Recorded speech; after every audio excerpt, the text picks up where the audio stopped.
Adira Pipo. Tinubu, il appelle au dialogue. Il appelle le peuple au dialogue. Il dit non, non, non. Le peuple dit non, il n'y a plus de dialogue dedans. Hein. On est ensemble, toi et puis nous. Waouh, là, viens dérégler la droguer là. On écoute ici. Le peuple nigérien, Dieu Kawaran. On écoute. Voilà.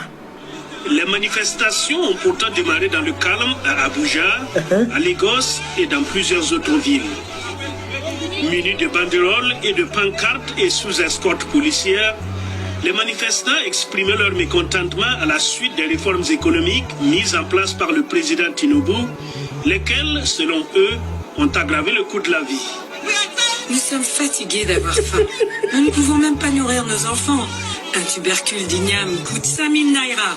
Nous ne pouvons pas acheter des tomates et du poivre. Le poivre coûte 1000 naira. Les pauvres ne peuvent pas survivre, s'il vous plaît.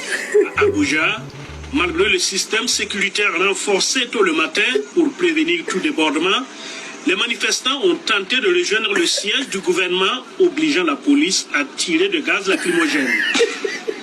D'autres manifestants qui tentaient d'allumer des feux devant le bureau du gouverneur de l'État de Kano, dans la deuxième plus grande ville du pays, ont également été dispersés et 13 personnes ont été arrêtées.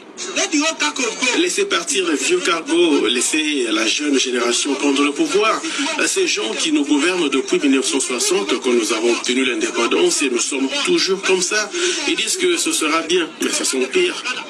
Après avoir pris ses fonctions il y a plus d'1 an, le président nigérien Bola Tinubu a supprimé certaines subventions sur les carburants, dévalué la monnaie nationale et augmenté les tarifs de l'électricité, des mesures qui ont fait grimper l'inflation à plus de 34% et réduit les revenus. Je suis une mère, je suis une fille, parce que mes parents sont encore en vie. Je ne peux pas subvenir aux besoins de mes parents, ni à ceux de mes enfants. Alors que faisons-nous? Nous sommes venus protester pour nos droits, c'est notre pays. Parce que les haricots ordinaires de 200 naira ici sont maintenant à 3000 naira.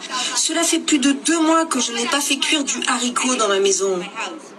Mercredi, des officiels nigériens avaient appelé les jeunes à éviter les rassemblements et à laisser aux réformes économiques le temps de porter des fruits. Le gouvernement a également proposé des mesures d'accompagnement pour atténuer les difficultés économiques, notamment l'augmentation du salaire minimum et la livraison des céréales dans les 36 États du pays. Camarades d'Afrique, vous avez goûté. Tinubu est fou. Il est bête. Je vous rappelle que en 2019-2020, sous Mamadou Bouhari, l'inflation était à maximum 13%. L'inflation.